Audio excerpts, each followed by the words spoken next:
বাবা দরজা দিয়ে ঢুকতে না ঢুকতেই মেয়ে কিন্তু বাবাকে জড়িয়ে ধরলেন। বাবার হাতে কিন্তু মেয়ের জন্য সেই কাঙ্ক্ষিত সারপ্রাইজ। পরবর্তীতে ব্যাগটা খুলে দেখালেন মেয়ের জন্য সেই জুতা নিয়ে আসা হয়েছে। মেয়ে কিন্তু দেখেই অনেক খুশি হয়ে গেছে। তারপর বাবা নিজ হাতে তার মেয়েকে জুতাটা পরিয়ে দিলেন। মেয়ে কিন্তু অসম্ভব খুশিতে সে সামনের দিকে বড় বোনকে দেখাতে গেল। বাবা পরে কি করলেন, সে তার নিজের জন্য জুতা না কিনে সন্তানের জন্য জুতা কিনছেন। আর সে নিজের জুতা, পুরাতন জুতা সুপারগুলো আঠা দিয়ে লাগিয়ে সেটা রিপেয়ার করে ব্যবহার করার চেষ্টা করতেছেন। এই দৃশ্যটি বড় মেয়ে দেখতে পায়, ছোট বোনকে বলে যায়, আপু দেখো, বাবা কিন্তু ছেঁড়া জুতা পরে আর আমাদের জন্য নতুন জুতা কিনে নিয়ে আসে।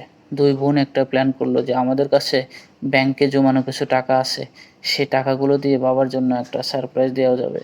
পরবর্তীতে সে ব্যাংকের টাকাগুলো তারা একে একে খুঁজে খুঁজে বের করলো। ব্যাংক থেকে সম্পূর্ণ টাকা তারা কিন্তু বের করলো বাবার জন্য, বাবাকে সারপ্রাইজ দেবে, অর্থাৎ বাবার জন্যও একটা তারা জুতা কিনে নিয়ে আসবে। তারপর তারা দুই বোন চললো মার্কেটের উদ্দেশ্যে। মার্কেট থেকে ঘুরে এসে সেই একই দরজা দিয়ে তার হাসি মুখে ঢুকে বড় মেয়ে বাবাকে পেছন থেকে চোখগুলো আটকে ধরলো আর ছোট মেয়ে বাবার হাতে সেই কাঙ্ক্ষিত সারপ্রাইজটি দেওয়ার চেষ্টা করলো। বাবা দেখে জিজ্ঞাসা করলো যে মা, তোমরা কি নিয়ে আসছো? পরে বাবাকেও কিন্তু সেই একই জায়গায়, একই সোফাতেই, একই স্টাইলে বসালেন।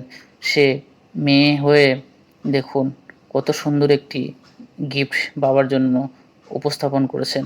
দেখুন বাবার জন্য সে একই জুতা মেয়েও কিনে নিয়ে আসছেন। বাবা নিজ হাতে পড়লেন। মেয়েদের কিন্তু পড়াতে দিচ্ছেন না। বাবা নিজেই একা একাই পড়তেছেন। দেখুন বাবা মেয়ে কি খুশি।